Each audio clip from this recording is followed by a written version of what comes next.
Va nihoyat ikkinchi variant tayyor bo'ldi. Birinchisiga agar uspet qilmagan bo'lsangiz, mana sizlar uchun yonidigisi xudo xolasa 100% tayyor.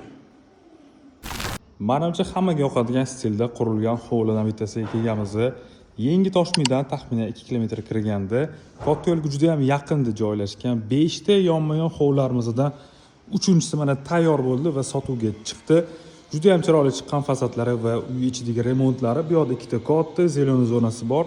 Asosiy kirish eshigi, bu yoqda avtomatik darvoza, mashina qo'yishlar uchun bemalol joy yetarli va bu yoqda bo'lsa yozgi oshxona joylashgan.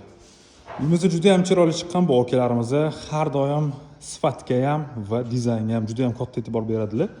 Xo'p, bu yoqda bo'lsa hovliga bitta sanuzol tashalgan va kotelniy xonasi ham mana shu yerda bo'ladi. Imенно bu yoqni kotelniy, asosiy kotelniy xona bo'lsa podvalda joylashgan. Xo'p, bu yoq tarafda 3 ta yonma-yon, ikkitasi sotilgan. Bunisi hozir mana sotuvda va ikkita oldingi taraf ham sotuvda, xudo xolasa, u bityapti. Hop, ketdi endi ichlarni ko'rib ketamiz. Dizayn remontlari juda ham chiroyli chiqqan. Bundan oldingisi ham zo'r chiquvdi, men o'ylayman, bunisi undan ham chiroyli chiqqan. Kiruvishimizda katta mягкий zona qilingan.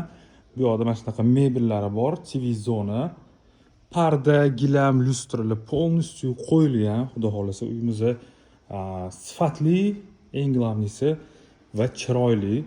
Xo'p, bu yoqda oshxona mebellari ham qilib qo'yilgan, qaranglar.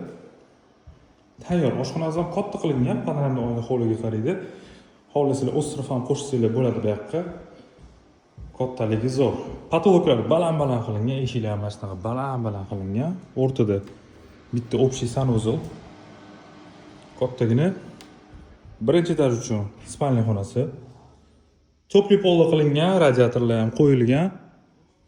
Xo'p, bu bo'lsa zal qismi. Zal ham rosa keng, katta. Qaranglar. Zo'r ranglar tanlangan. Gap yo'q.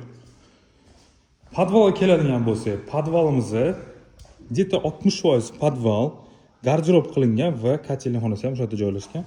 Xo'p, birinchi etajni ko'rdik, bu yoqda katta hol qismi, oshxona, sanuzol, spalniy va zal bo'lyapti. Ketdi endi ikkinchi etajni ko'ramiz. Ikkinchi etajda общий xonalar soni 4 ta, sanuzol bo'lsa 2 ta bo'lyapti. Xo'p, davaychi bu yoqdan boshlaymiz. Bu xonamizni xohlasanglar zal qilib ishlatsanglar bo'ladi, xohlasanglar bitta katta spalniy qilib ishlatsanglar ham bo'ladi. Eshiklar ham zo'rlarini tanlaganlar. Xo'p, bu keyingi spalniy xonamiz. Bu xonamizning plyus tarafi bu yoqda balkon qismi bor o'zini. Xo'p. Dal yuramiz. Bu yoqda yana bitta spalniya. O'rtada bitta общий sanuzol.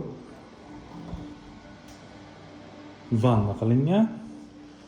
Bu bo'lsa master spalniy bo'lyapti уже. Kirishda o'zini отдельный sanuzol bor, dushoy qilingan va spalniy zonasi. Aytib o'tganimdek, to'pli polda qilingan, radiatorlar qo'yilgan. Toshkent postidan 2 kilometr kirganda katta yo'lga juda ham yaqin joy. 5 ta yonma-yon va 3-inchisi xudo xolasa mana bitta va sotuvga chiqyapti. Ikkita oldi tarafda ham xudo xolasa bitib qoldi, u ham sotuvga chiqadi.